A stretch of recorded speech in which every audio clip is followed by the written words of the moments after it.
మరో breaking news చూస్తున్నాం. కర్నూలు జిల్లాలో నిత్య పెళ్లి కొడుకు 57 ఏళ్ల వయసులో మూడో పెళ్లికి సిద్ధమయ్యాడు ఆ ప్రబుద్ధుడు. న్యాయం చేరని ఇద్దరు భార్యలు ఆందోళన వ్యక్తం చేస్తున్నారు. ఉద్యోగం ఉందని ఒకరిని, ఆరోగ్యం బాగాలేదని చెప్పి మరొకరిని పెళ్లి చేసుకున్నాడు భాస్కర్. పోలీసులకు ఫిర్యాదు చేసినా ఫలితం లేదని భార్యలు ఆవేదన వ్యక్తం చేస్తున్నారు. ఈ ఘటనంతా కూడా కర్నూలు జిల్లాలో నిత్య పెళ్లి కొడుకు బాగోతం బయటపడింది. 57 ఏళ్ల వయసులో ఏకంగా మూడో పెళ్లికి సిద్ధమయ్యాడు. ఇద్దరు భార్యల ఆందోళనలతో ఈ ఘటనలు వెలుగులోకి వచ్చింది. తమకు న్యాయం చేయాలి అంటూ కూడా కలెక్టరేట్ ఎదుట మొదటి రెండో భార్య ఆందోళన అయితే చేపట్టినట్లుగా తెలుస్తోంది. పత్తికొండ విద్యుత్ శాఖలో జేఏఓగా విధులు నిర్వహిస్తున్న మధుభాస్కర్ రావు 1993 సంవత్సరంలో కర్నూలుకు చెందిన కరణం రాధాలక్ష్మితో వివాహం అయింది. వీరికి ఒక కూతురు కూడా ఉన్నారు. కొన్ని రోజుల తర్వాత అంటే 1993లో విద్యుత్ శాఖలో అటెండర్గా విధులు నిర్వహిస్తున్న సి పద్మావతిని ప్రేమించి పెళ్లి చేసుకున్నాడట. అయితే రెండో వివాహం సందర్భంగా తన మొదటి భార్యకు ఆరోగ్యం సరిగా లేదని, విడాకులు ఇచ్చానని అబద్ధం చెప్పి పెళ్లి చేసుకున్నాడని రెండో భార్య అయితే ఆరోపిస్తోంది. అయితే పెళ్లికి తాను ఒప్పుకోకుంటే విషం తాగి చనిపోతానంటూ బెదిరించి పెళ్లి చేసుకున్నట్లుగా కూడా రెండో భార్య పద్మావతి అంటోంది. అయితే ప్రస్తుతం భాస్కర్ రావు విద్యుత్ శాఖలో పనిచేస్తున్న మరో మహిళను వివాహం చేసుకున్నాడు అని వారు అంటున్నారు. ఇలా ఎంతమంది మహిళల జీవితాలతో ఆడుకుంటాడు అంటూ కూడా భాస్కర్ రావుపై చర్యలు తీసుకోవాలి అంటూ కూడా కర్నూలు కలెక్టరేట్ కార్యాలయం ముందు ఆ భార్యలు నిరసన తెలుపుతున్నారు.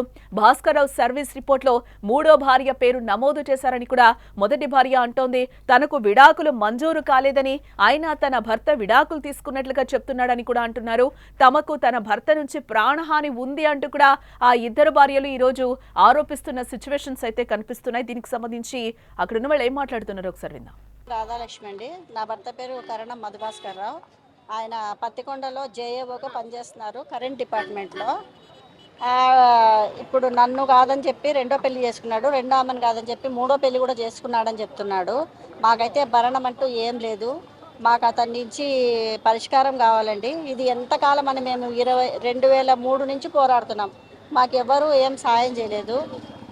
పోలీస్ డిపార్ట్మెంట్కి వెళ్ళినా కూడా చూసుకోండి అంటాడు. కోర్టుకు వెళ్తే కోర్టులో 28 సంవత్సరాల నుంచి తిరుగుతున్నాం. మాకంటూ ఎక్కడ న్యాయం జరగలేదు.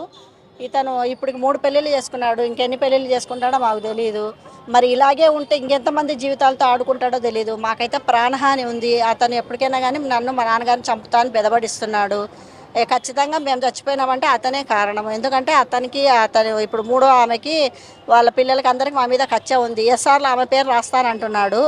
మేము ఎట్లా రాస్తారు, విడాకులు తీసుకోలేదు కదా, నాతో ఎట్లా పెళ్లి చేసుకున్నారంటే మాకు విడాకులు వస్తాయి, మా ఇంటికే వాళ్ళు విడాకుల కాగితం తీసుకొచ్చి ఇస్తారు, నేను ఖచ్చితంగా వాళ్ళకు ఒక పైసా అయ్యానని మూడో ఆమెనే మాకు ఫోన్ చేసి బెదవడిస్తుంది. ఇంకా దేవుడికే తెలియాలండి. నా మొగుడు పెళ్లిళ్ళ మీద పెళ్లిళ్ళు చేసుకుంటున్నాడు, మమ్మల్ని మోసం చేస్తున్నాడు, మా జీవితాలను ఆడుకుంటున్నాడు. ఒక గవర్నమెంట్ ఉద్యోగం అయింటే ఇన్ని పెళ్లిళ్ళు చేసుకుంటున్నాడు, ఇంతమందితో సంబంధాలు పెట్టుకుంటున్నాడు. మాకేం న్యాయం జరగకుండా, పోలీస్ స్టేషన్ పోయినా న్యాయం జరగకుండా, ఎక్కడికి పోయినా ఏ ఊరి దగ్గరికి పోయినా కూడా మాకు న్యాయం జరగకుండా, మమ్మల్ని రౌడీలతో కొట్టిద్దాం చంపిస్తామని చెప్తున్నాడు నా భర్త పత్తికొండలో పనిచేస్తాడు. పత్తికొండలో జూనియర్ అకౌంట్స్ ఆఫీసర్ మధుభాస్కర్ రావు అతని పేరు. మధుభాస్కర్ రావు భార్యలు ఎవరైతే ఇద్దరున్నారో వాళ్ళు కూడా మీడియా ముఖంగా మాట్లాడడం మనం చూసాం. ఇప్పటి వరకు కూడా 2003 నుంచి కూడా మేము పోరాడుతున్నాం, బట్ ఇప్పటి వరకు అయితే మాకు ఎటువంటి సొల్యూషన్ రాలేదు అని కూడా ముందు భార్యలు ఎవరైతే ఉన్నారో భాస్కర్ రావు భార్యలు చెప్తున్నారు. ఇప్పుడు మూడో పెళ్లి కూడా చేసుకున్నాడు. ఈ విధంగా ఎన్ని పెళ్లిళ్ళు చేసుకుంటాడో కూడా మాకు తెలియదు, మాకు ప్రాణహాని ఉంది, మమ్మల్ని కాపాడండి అంటూ కూడా వాళ్ళు గోడునైతే వెళ్ళపోసుకుంటున్నారు. ఒక నిరసన అయితే తెలుపుతున్నారు. మా తండ్రిని నన్ను కూడా చంపే అవకాశాలు లేకపోలేదు అని కూడా అంటున్నాడు. ఏదైతే ఇప్పుడు జాబ్ చేస్తున్నాడో అందులో మూడో భార్య పేరు పెట్టుకున్నాడు అని కూడా అంటున్నారు. అతని దగ్గర నుంచి మాకు ఒక సొల్యూషన్ రావాలి, మాకేదో ఒక న్యాయం చెయ్యాలి అంటూ కూడా వేడుకుంటున్నారు ఆ భార్యలు. కర్నూలు జిల్లాలో నిత్య పెళ్లి కొడుకు బాగోతం అయితే ఇప్పుడు బయటపడిందని చెప్పుకోవచ్చు. 57 ఏళ్ల వయసులో ఏకంగా మూడో పెళ్లికి సిద్ధమైపోయాడు ఈ ప్రబుద్ధుడు. ఇద్దరు భార్యల ఆందోళనతో ఈ ఘటన వెలుగులోకి వచ్చింది. తమకు న్యాయం చెయ్యాలి అంటూ కూడా కలెక్టరేట్ ఎదుట మొదటి రెండో భార్య కూడా తమకు ఆందోళన చేపట్టారు. మాకు న్యాయం జరగాలి అంటూ కూడా పత్తికొండ విద్యుత్ శాఖ శాఖలో జేఏఓగా విధులు నిర్వహిస్తున్న మధు భాస్కర్ రావు 1993 సంవత్సరంలో కర్నూలుకు చెందిన కరణం రాధాలక్ష్మితో వివాహమైంది. వీరికి ఒక కూతురు కూడా ఉన్నట్లుగా సమాచారం. కొన్ని రోజుల తర్వాత 1993లో విద్యుత్ శాఖలో అటెండర్గా విధులు నిర్వహిస్తున్న సి పద్మావతిని ప్రేమించి పెళ్లి చేసుకున్నాడు. అయితే రెండో వివాహం సందర్భంగా తన మొదటి భార్యకు ఆరోగ్యం సరిగా లేదని విడాకులు ఇచ్చారని అబద్ధం చెప్పి రెండో పెళ్లి కూడా చేసుకున్నాడు అని కూడా ఆరోపిస్తున్నారు. అయితే పెళ్లికి తాను ఒప్పుకోకుంటే విషం తాగి చనిపోతాను అంటూ కూడా బెదిరించి పెళ్లి చేసుకున్నట్లుగా రెండో భార్య ఎవరైతే ఉన్నారో పద్మావతి కూడా ఆందోళన చెందుతుంది. అయితే ప్రస్తుతం భాస్కర్ రావు విద్యుత్ శాఖలో పనిచేస్తున్న మరో మహిళను వివాహం చేసుకున్నాడని కూడా వారు అంటున్నారు. ఇలా ఎంతమంది మహిళల జీవితాలతో ఆడుకుంటాడు భాస్కర్ రావుపై చర్యలు తీసుకోవాలి. కర్నూలు కలెక్టరేట్ కార్యాలయం ముందు కూడా ఆ ఇద్దరు భార్యలు ఎవరైతే ఉన్నారో వారు నిరసన తెలుపుతున్నారు.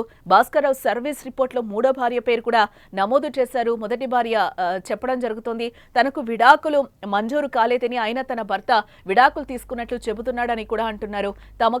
తమ భర్త నుంచి ప్రాణహాని ఉందని ఇద్దరు భార్యలు కూడా ఆరోపిస్తున్నారు.